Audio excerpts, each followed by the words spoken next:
बच्चों, a very warm welcome to Shunya IAS. आज एक बहुत ही इंपॉर्टेंट टॉपिक के बारे में बात करेंगे, that is how you should proceed further for the geography optional preparation with respect to the mains 24 examination. बहुत सारे क्वेरीज है बच्चों के, I will try to address them in today's class. बच्चों, prelims is done and dusted. Now, any speculations around the cutoffs and looking into the keys further is more or less futile. अब इसके आगे आपको बढ़ना होगा, नहीं तो ये जो गोल्डन टाइम है ये चला जाएगा। एंड पिछले कुछ सालों में हमने देखा है, जो बच्चे यही स्पेकुलेशंस में रह जाते हैं वो मेंस तक तो चले जाते हैं, but they are not able to clear the mains examination because probably you wasted this golden time period. And वैसे भी प्रीलिम्स और मेंस के बीच में इस बार कम समय है, so your strategy should be pin pointed and you should start proceeding further. Now first of all I will make you understand कि कैसे आपको स्ट्रैटेजी आगे बनानी है। तो इसके लिए पहले ये समझ लेते हैं, that is there are now two set of students. Set one of students are those students जिन्होंने कुछ बेसिक फाउंडेशन किया था, बट शायद वो भी ठीक से नहीं किया था। They have a hold of concepts, but they have not done the entire syllabus thoroughly. तो आप पर्सपेक्टिव जैसे यूनिट्स में ट्रैप हो जाते हैं। अगर कोई ऐसा क्वेश्चन आ गया जहां पे आरडीपी का इंटरलिंकेज इकोनॉमिक ज्योग्राफी के साथ हो गया, तब आप ट्रैप हो जाते हैं। या फिर कोई क्वेश्चन ऐसा पूछ लिया जहां माल्थस की एप्लीकेबिलिटी पूछ ली इंडिया में, नाउ यू आर ट्रैप्ड। तो ये हो गए सेट ए ऑफ स्टूडेंट्स जिन्होंने बहुत ज्यादा आंसर राइटिंग प्रैक्टिस नहीं किया है, गाइडेड वे में स्ट्रक्चर्ड आंसर राइटिंग नहीं किया है, और अभी प्लानर्स के बारे में भी बहुत क्लैरिटी नहीं है। सेट बी ऑफ स्टूडेंट्स जिन्होंने ऑप्शनल फाउंडेशन कर लिया है, they have hold of concepts. Now they are going to write the mains examination and they have done their bit in the geography optional foundation with respect to also value additions, enrichments, case study, data, etc. और structured way में answer writing भी इन बच्चों ने किया हुआ है। So they are almost ready to give the mains examination. It's just that they need some bit of guidance with respect to the time bounded test series. अब दोनों ही category के बच्चों के लिए थोड़ा सा डिस्कशन करेंगे। सेट ए ऑफ स्टूडेंट्स जो हैं, अभी आपको थोड़ा फोकस करना होगा ज्योग्राफी ऑप्शनल के कंटेंट के ऊपर भी, क्योंकि कुछ टॉपिक्स में आपके पास कंटेंट नहीं है। आपको value addition, data, case studies और कुछ इनरिचमेंट चाहिए।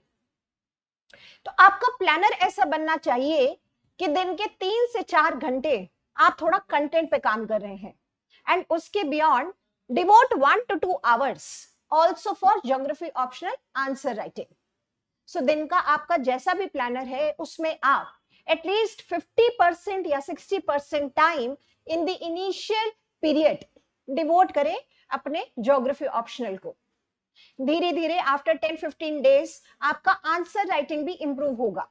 तो प्लानर बेसिकली बड़ा सिंपल है कि आपको दिन के 3-4 घंटे कंटेंट पे काम करना है and devote 1-2 hours on geography optional answer writing. Set B वाले जो बच्चे हैं, इनको काम करना है अपने टाइम बाउंडेड टेस्ट के ऊपर। सो इनिशियली कुछ दिन, क्योंकि आपने आंसर्स लिखे हैं, आपके पास कंटेंट है, तो आप अपने आंसर्स को ही रट्टा मारेंगे। डू रट्टाफिकेशन ऑफ योर ओन आंसर्स। आप बहुत सारे कंटेंट में डाइग्रेस नहीं हो जाएंगे। ये वो समय नहीं है जब आप अपना सविंद्र सिंह खोल के अब कंटेंट स्टार्ट कर रहे हैं। अब ये वो टाइम नहीं है कि आप माजिद हुसैन बुक उठा करके उसमें से कंटेंट स्टार्ट कर रहे हैं। आपके पास बहुत कंटेंट है, सफिशिएंट कंटेंट है। आपको स्ट्रैटेजी पे काम करना है, दैट इज कि मैं वो कौन से टॉपिक्स पे काम करूं जो हाईली रिवार्डिंग है। जैसे for example, whenever we are talking about the concept from human geography, they can help you fetch more marks simply because they are more dynamic in nature, static नहीं है. अब कोई क्वेश्चन अगर पूछा है physical geography में से, may be around the theme of plate tectonics, isostasy, okay, और with respect to ocean currents et cetera, अब आप इसमें नया क्या ऐड करेंगे? ये सब एक स्टैटिक पार्ट हो गया. तो ठीक है, एक लेंदी क्वेश्चन तो करना ही है, बट ह्यूमन ज्योग्राफी में से आप इंटरलिंकेजेस डिराइव कर सकते हैं. So you can probably add the concepts of perspective in any answer probably.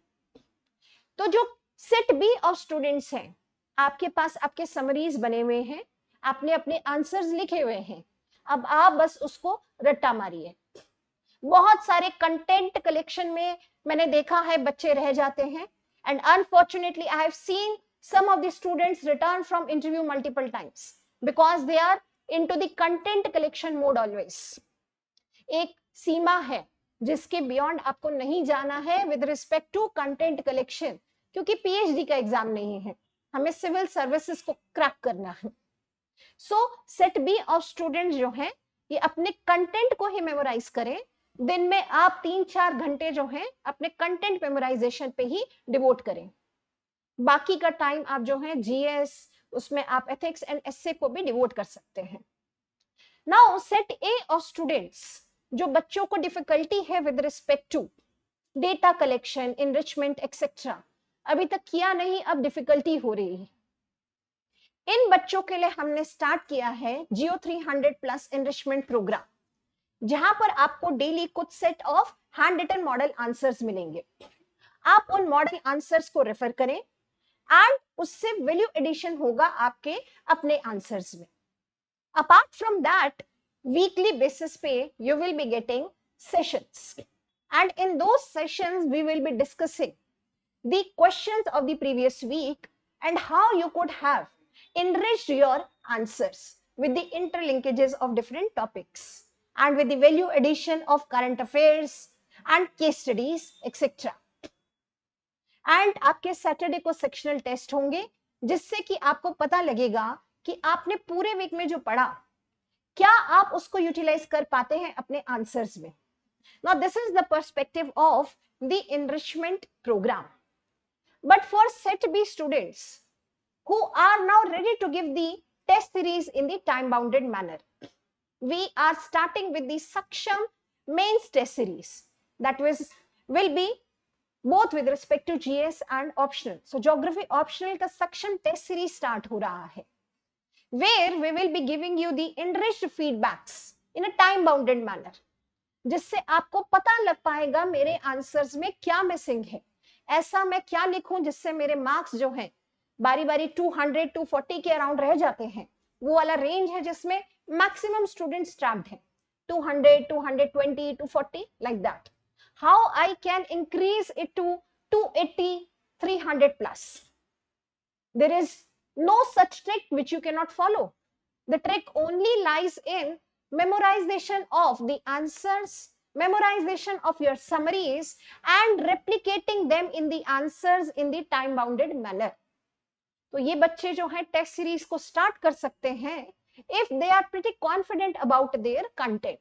And set A वाले बच्चे जो हैं टेस्ट सीरीज को अभी थोड़े दिनों के बाद में टारगेट करें, at least after 15-20 days, because you also need a bit of content consolidation. From that perspective itself, the enrichment course is being conducted in such a manner कि आपके वीकली सेक्शनल टेस्ट हो रहे हैं, जिससे कि आपको एक कॉन्फिडेंस भी आ रहा है कि मैं कैसे जो हूं आगे ज्योग्राफी ऑप्शनल के लिए तैयारी करूं. सो बेसिकली आइडिया बड़ा सिंपल है कि दिन के 5-6 घंटे जो हैं आपको ज्योग्राफी ऑप्शनल को देने पड़ेंगे, at least in the initial 15-20 days. बाद में उस टाइम को आप रिड्यूस करें. But yes, for any category of student, आपने चाहे एक बार मेंस लिखा है, आपने मेंस नहीं लिखा है, आपने मल्टीपल बार इंटरव्यू दिया है, तो भी आपको टेस्ट सीरीज लगाना चाहिए. टेस्ट लिखने से आपको पता लगेगा कि क्या मैं 15 मिनट में एक अच्छा आंसर प्रोड्यूस कर पा रहा हूं. जैसे कि हम देखें अगर 20 मार्क्स वाले क्वेश्चन को, सो आपको रफली 13-14 मिनट्स मिलेंगे या फिर on a higher side 15 minutes. And for a 15 marker question, you will be getting approximately 10 to 11 minutes. And very less for a 10 marker, around 7 minutes in geography optional. तो आपको एक क्लैरिटी होना चाहिए कि मैं कैसे वो टाइम बाउंडेड मैनर में आंसर्स लिखूं. तो उसके लिए स्ट्रैटेजी अभी से होना चाहिए. पर अगर आपको प्लानर्स की क्लैरिटी नहीं है तो आप प्लानर डाउनलोड कर सकते हैं शून्य आईएएस ज्योग्राफी ऑप्शनल के टेलीग्राम चैनल से, जहां पर पूरा स्ट्रैटेजी हमने आपके लिए बनाया है, एक प्लानर बनाया है और अपलोड किया है. Please follow the planner which has been made for the next 2.5 months. And also keep on revising your own content with the help of that similar planner, such that the road in front of you will be very clear. You will not digress with respect to much of the content collection. ये वो time नहीं है बच्चों. इसलिए ये ध्यान रखना है कि अगला 2.5 months will be a deciding factor in your preparation journey. This is the most crucial time of the year, and which will be also a very important part in deciding your rank. So please understand the importance of this time and keep on doing answer writing practice. Do not go into the digression of content collection. Okay, this is an examination which requires much of the practice around the answer writing. So I hope that you will be doing the answer writing practice in the next 2.5 months. And if you still face any difficulty and you need mentorship and guidance for geography optional preparation, so you can always contact on the official number which has been given in the description link. आप number पे contact कर सकते हैं, आप Google form को fill कर सकते हैं, गूगल फॉर्म का भी लिंक दिया हुआ है डिस्क्रिप्शन बॉक्स में. And you can always visit and show your answers to get a feedback with respect to the geography optional mains preparation. So this is all from my side. I wish you all the best for the journey towards your mains examination. Thank you.